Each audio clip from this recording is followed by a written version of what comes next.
So I thought that I had little, black roses all over my head. And so as I got older, the roses, got harder and harder to comb.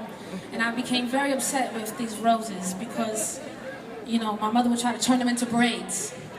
And she would, smash them onto my head, like only West Indian fingers can do. And I would have what she would refer to as an onion. It was the onion bun that she put on top of my head. So I've been rosy since I was a little girl. I ended up getting a relaxer, and I had a jerry curl at one point. Yes, I did. I was Michael Jackson, Jacksonina, as a little girl, and I thought it was the coolest thing because I could move, I could move my roses around. But they weren't roses anymore. Now they were just like, you know what that looks like. No offense to anyone who has jerry curl, but you know what I was going through as a kid. And so we grew out of that, and we went back to the little box of relaxing. Now, my dad was really, really good. He had big, big hands, and he used to do my relaxers at home. When I got into middle school and into high school, we moved to an all-white neighborhood. And there was 8 black kids in the school, and I was one of 8 black kids. We had a half pipe in the backyard, and we would take our skateboards out. We had surfboards. We had jet ski, we had boats, we had white people stuff. But at that time, we had black people here. We had Timberlands, we had Tommy Hilfiger shirts on. We was black. We didn't have Abercrombie & Fitch, we didn't wear no Dr. Martens, and we didn't have no Birkenstocks on. Now, I have Dr. Martens now. I understand you got Dr. Martens on. Calm down. It's not about you.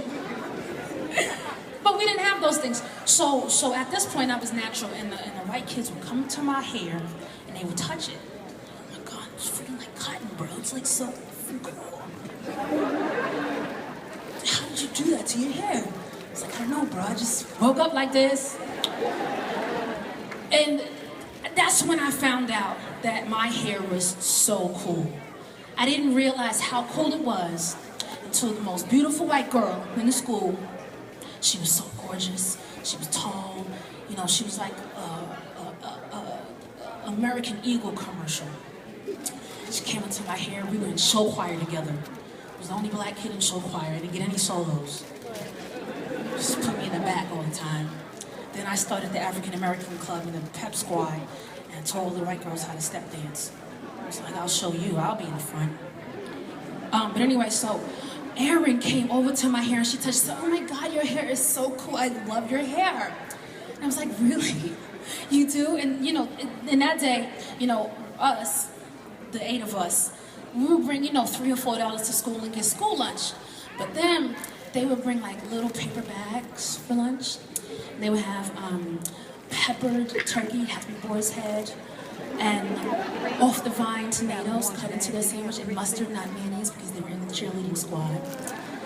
And white bread, and it had to be Poland spring or Fiji water, and maybe an apple or grapes, maybe, if they were counting their carbs and they had enough carbs for their apples or their grapes. These are the kids I grew up with, you gotta understand. These are the people that I was around as a kid. It's traumatizing. Because I would go I would get a ham and cheese sandwich, or maybe some pizza. And I didn't know, I didn't even know that I didn't look like them, is the crazy part.